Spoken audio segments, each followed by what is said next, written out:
Hey guys, this is Ralph Vigiano from the Long Island Shucking Truck. I'm here just to give you a little bit of an update on our podcast, For the Love of Food and Family. I appreciate the support that we're getting. Oh my God, it's been amazing. I actually have people saying, when are you doing your next podcast? It was a project that I started in late 2025 to kind of bring light to Long Island, oysters, clams, seafood, what I really believe that Long Island is famous for. And I'm trying to do a little bit of a history, and then we're going to try to get into a little bit more of how to open up an oyster, how to cook oysters, how to eat oysters, the history of mignonette, and there's a whole slew of things that we can take a look at. So what I'm asking you to do, check out my podcast, share it, like it, love it. Give me comments. Give me something that you'd like to hear about here on Long Island. Tell me somebody that you think would be interested in being on the podcast. I want this to be interactive. I want this to be about my business and my family and my food meeting yours. So if you could, please love it, share it. Thank you very much. I hope to see you guys and have how do I say this? A great 2026. And that's it. Ralph from the Long Island Shucking Truck. Thank you. Guys, my name is Ralph Vigiano. I run the Long Island Shucking Truck. And I spent 20 years, almost 30 years working on the beach doing catering. I'm a retired school teacher. And about 10 years ago, I left the surf club of Quag. And in the process, my brother built that boat. He did it as a gift for me out of love because I started doing a lot of catering in the Hamptons. And he said, you need a better raw bar. And one day he calls me up and he said, come take a look at this.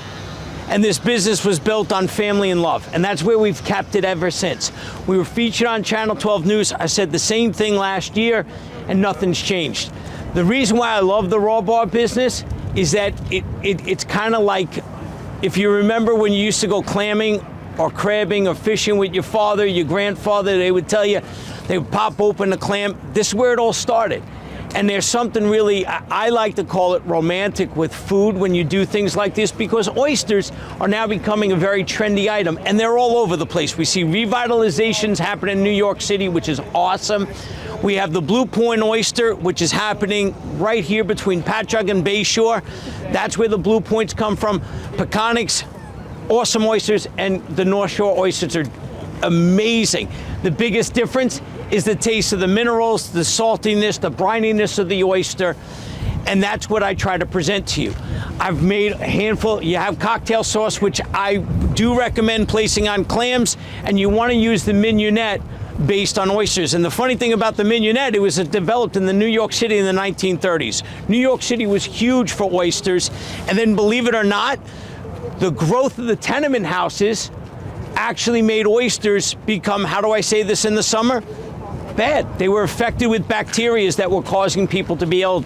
And if you ever look back and say, why are oysters never eaten in the month with the letter R's? It's because that's a spike in the bacteria count, because warmer waters occur, bacteria blooms, and then they didn't have proper refrigeration. And this is going back in the late 1800s to the 1920s. And hence, it was the birth of the Blue Point oyster. So there's a lot of history that goes with this. Mignonette was made in New York City. Like I said, in the 1930s, I have a homemade cucumber ginger mignonette that I would love for you to try. I also have a vermouth mignonette, which is over here done with shallots. And I want to thank all of you for giving us the opportunity to do this. You know, we do the raw bar, we do clam bakes, and most of them, we have fun. So if you want, you can try this. This is the cucumber ginger mignonette. What you're going to do is you're going to taste a sweet and a salt. It's going to be followed up by the freshness, and then it will be finished with the ginger. Fantastic. I appreciate that. I appreciate that. Here, by all means, if you want, you can help. You don't need a lot. It's just a little bit. I don't know if anybody else wants more. I didn't know how many people to come for. So, and then we got clams. Hello. Don't be bashful. Come on in. I'm just trying to open. What do I recommend? Well, I got to open up some clams, but the bottom line is the green sauce is my flagship there. Okay, so I'll try that. The green sauce is a cucumber ginger mignonette. The nice thing about this is you're going to taste the saltiness of the oyster, and then you're going to taste the sweet of that. It's not spicy. Then it's going to follow up with the freshness, and then you're going to get the hint of ginger, and it's supposed to play on the palate like that, because then all of a sudden you go, wow, that was a great finish. Oh, it's really nice. Very nice. Right? Yeah. I've met 3. I can be next to you all day if you want. Oh my God! Don't tell my wife. We're all right. You can stay here all day. I met 3 people in my life that didn't like the green sauce, and one of them was adorable. She goes like this. I put it on there. She goes, I don't like it. I go, what? She goes, I'm 93. I like my oysters raw, and I really can't argue with that. Even Chef Zimmerman from Bizarre Foods, Food Network, actually thought it was phenomenal. So, What kind of oysters are these? these are going to be Blue Point oysters. These are coming out between Patchogue and Bayshore. Right. So it's the South Shore of Long Island. Now, what sauce would you recommend with these guys? The green. Try the green. The green sauce is the best way you're going to go with these. Can't go wrong with the grits. Wow. Are you open? Right now, on 4th of July, or I do have 4th of July open. You do. Yeah.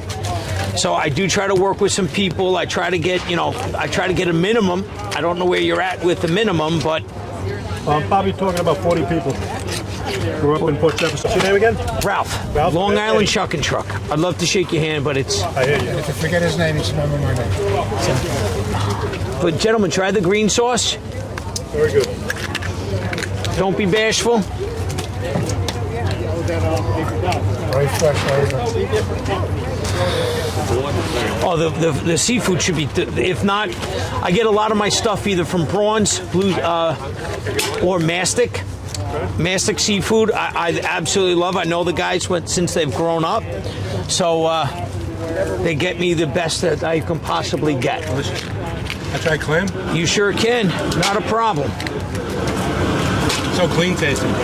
Which one? The oyster. Oh, the oysters are dynamite. They're dynamite. And we'll do an interview on you. And you may earn your way to front cover. Who knows? Really? Or a little more sexy. I put you in the centerfold. Oh my God! Listen. You're blushing, by the way. I'm wearing a thong. No, I'm only kidding. I'm only kidding. Wow, these are head clams on the heft. It's different. It's in the world now.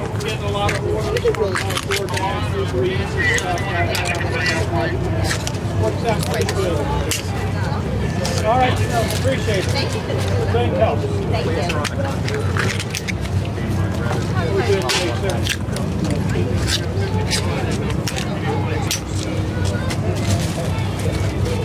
The last one, then I'm going to let you. I'm not telling. Listen, I don't count. I just brought a handful for people to taste. I didn't know what I was supposed to bring. So, opening up clams and oysters are pretty simple. A clam is going to fit in the palm of your hand, long side against the ball of your thumb. Then this knife sits right between the 2 lips. And then with one hand, you squeeze. That's it. That's the way you open it. You're not supposed to push. Never try. Never want to do this, because that's when accidents occur.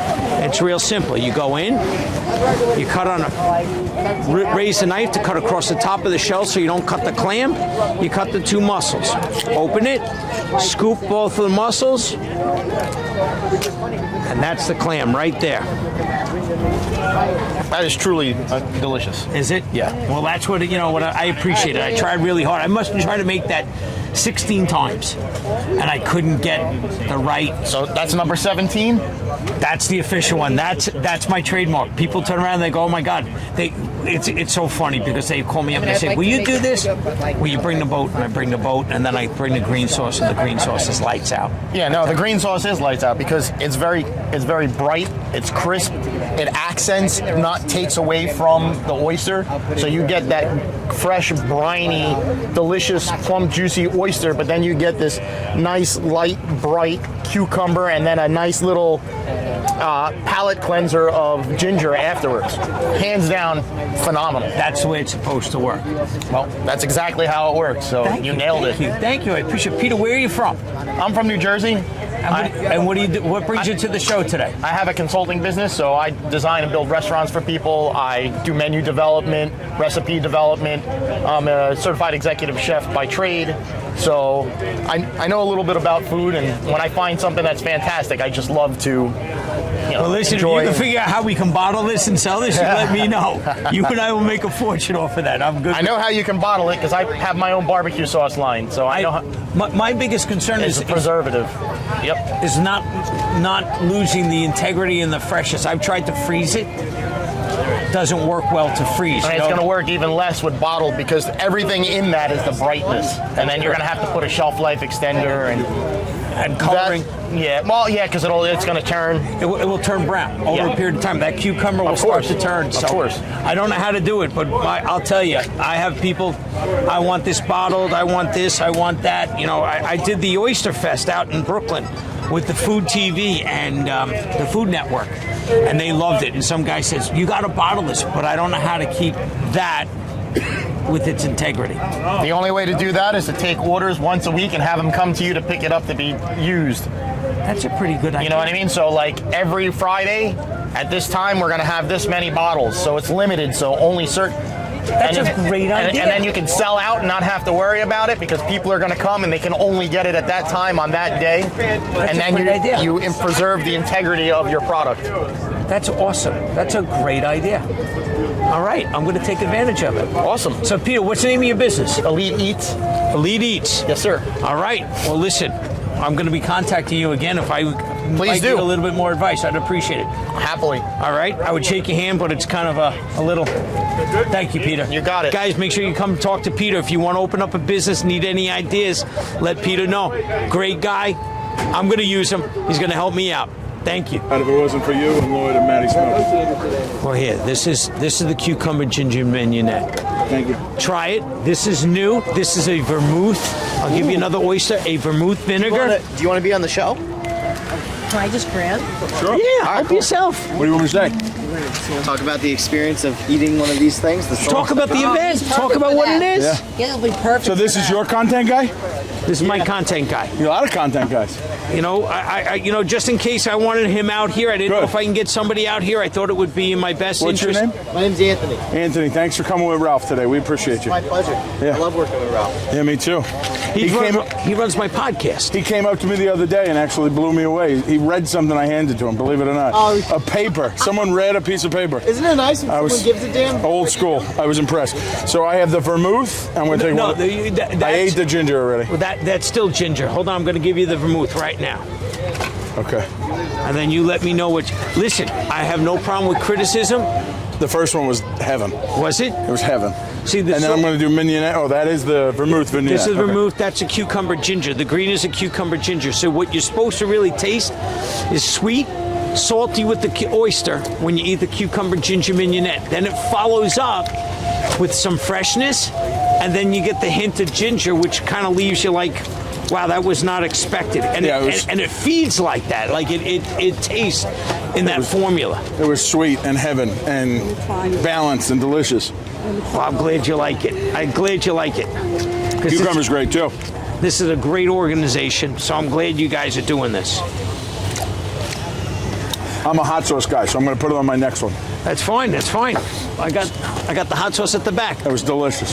So you're at the, this is the American Culinary Federation, Long Island chapter, Food Service Hospitality Expo, and for lunch for the exhibitors, we provided a family meal experience outside at a food truck rally. So not only Ralph with the Shucking truck, but we have other exhibitors and an ice carving demonstration and a barbecue cooking technique demonstration happening outside in a safe zone in the parking lot of the Melville Marriott here on Long Island, New York.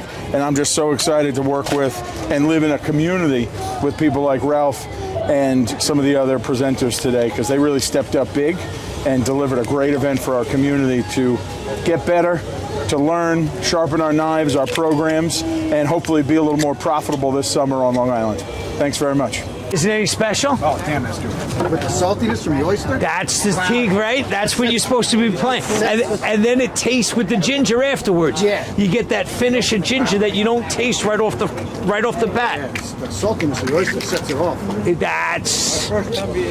I work so hard on that for the right amount of sweetness and the right amount of ginger heat. What kind of cucumbers? Regular straight up. That's it. Nothing crazy. Oyster. Freaking expensive right now. Everything is. Everything in Florida froze. Tomatoes? I'm paying $80 for a box of tomatoes. My niece needed artichokes for her birthday. She turned 13. You can't find an artichoke. No. I called up Peter's Fruit. I'm like, guys, you have any artichokes? He goes, I got 8 cases. Wow. And he goes, just, I don't, what was it? Big ones, little ones? The big ones. You know, they're, but he said, Ralph, I can't sell them. He goes, he goes, I'm going to give them to you. He goes, I can't sell these. He goes, I got he had 10 cases, so you figure out. The climate's a disaster. Everything's either on fire or frozen. It is. It's scary, isn't it? Yeah, it's very scary. I sell produce. I work with Pete, who you were talking to before. Oh. So we both work at a place called Agri Exotic Trading. We produce delivery guy. Like Pete's out here, the Long Island guy. Yep. We do that in North Jersey. Oh, okay. It's been tough. Who do you use for microgreens? We Fresh Origins in San Diego, FedExes it, and then Copper Crest, which is now Flavor Fields in Long Island. Yeah. I do a lot with them. Oh yeah. I do a lot with them. I'm actually I missed it. They invited me to be a collaborating chef. What was his name? The French guy. He runs it. Yes. I got it in my phone. I used to see him at all the shows. Yeah. But we're trying to make ingredients out of microgreens to make them more accessible to people, because people really don't know how to use them. They don't know the flavor palettes coming off of them. They're delicate. It's different. I mean, what are you going to make with a microgreen? I mean, it is. Well, listen, I don't know. That's what they're working with. I don't know. I mean, he's got the spice thing now too. I mean, he's got some really nice stuff. But I couldn't sell it. People think of me as the produce guy, so I was having tough selling the spices. Yeah, it's true. But he does have some great spices. I have a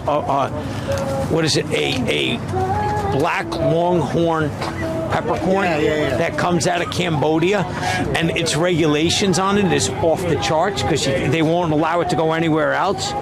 Phenomenal. Yeah, he's got some very cool stuff. That sauce is great, man. I hope you can get it on the shelves. I don't know how to get it on. I was just talking to Pete. He said his recommendation is make it fresh. We have a fresh cut manufacturing facility in our warehouse. I bet you he's called you. We haven't done any sauces yet. We do fresh cut produce. We have a subcontractor who likes to do a fresh juice line, and because we have the food safety and all that, we allow him to come in and use the facility. It's just selling straight produce. It's a guy. You can't compete with the big guys. You can't compete with Dalmore. No, you can't. Or Cisco. And they're diversifying too. So we're focusing on the fresh cut, the manufactured stuff. Yep. See, getting in a 5-way bid to sell boxes of tomatoes cheaper than the next guy, it's like, you're going to make any money. It was funny. I dealt with Peters, I dealt with Cisco. A long time ago, right? Cisco was selling, I'll never forget this, mescaline mix, $8.95 a box. Peters was like $16. Now, I'm going to say this to you. The stuff from Peters, better. Because it's handled properly. But if you're looking at dollars and cents, you got to go Cisco. If I'm blowing through it, it's half the price. Now, but you got to calculate what your yield is. If you're throwing away half the boxes, then you're paying $16 for it. Yep. You know what I mean? Yep. And you're 100%. And you know what I liked about Peters? If I have a problem, I call it Peters Fruit. Like if I called you up and said, "Listen, I got a problem," same day, right away. Right? Yeah. Peters jumped in the van. He said, "I'll be there within 30 minutes." Put it in the van, came out, gave me all new shit. I was talking to my wife yesterday because last year on Easter, I went to the warehouse, put a bunch of boxes in my car, and I was in NoHo giving shit to my chef. He didn't order right. He's like, you can't leave him hanging like that. No. Fucking Easter morning, I'm up going to the goddamn tunnel. And you're not going to get that consistent. Nope, you don't. But, then it's good for when it's good, but then people start looking at dollars and cents, and you can't. I get it. I was in the restaurant business for a long time. It's impossible. And when everything else goes up, it's hard. And I tried to explain to people the oysters got slammed this year with the freezing. Mm-hmm. Long Island oysters, because a lot of them fish on top, so it just killed them. So I was like, get prepared. Oyster prices are going to go up. And then if the price of gas stays not just gas, everything. You know, plastic's made out of the fucking petroleum. Everything. Yeah, but to get all these things, you got to run an engine, Yeah. right? So you're paying $2.50, and you're charging 70. You're getting 75 cents an oyster. Now it's going to be $4. Think about what boat fuel is, not gas fuel. I was really happy with today. There are a lot of food enthusiasts, people who haven't had clams or oysters before, just discovered clams and oysters. Again, it was kind of a nice treat for them to go along with the barbecue and the ice sculptures and everything else. And it's a pleasure to be here. It really is an opportunity to take some time and do this. We're starting a book. Remember, the Long Island Shucking Truck is starting a book big time now. The weather, it's kind of funny. It hits 60 degrees one day, and then I get 100 phone calls. So 4th of July is really starting to be very inquisitive. If you got a larger party, you got something going on, please let me know. The Raw Bar, it's 250th anniversary, so it's going to be phenomenal. And that's it. Watch my podcast, The Love of Food and Family. Come visit the sites, follow me, share it. I appreciate it. I thank you, Barone Media, is coming out here, standing in, unfortunately, the coldest day, I think, in April that we've had so far. And but seriously, guys, take a look, keep eating, enjoy, and remember, spend time with your family. Take care. Bye.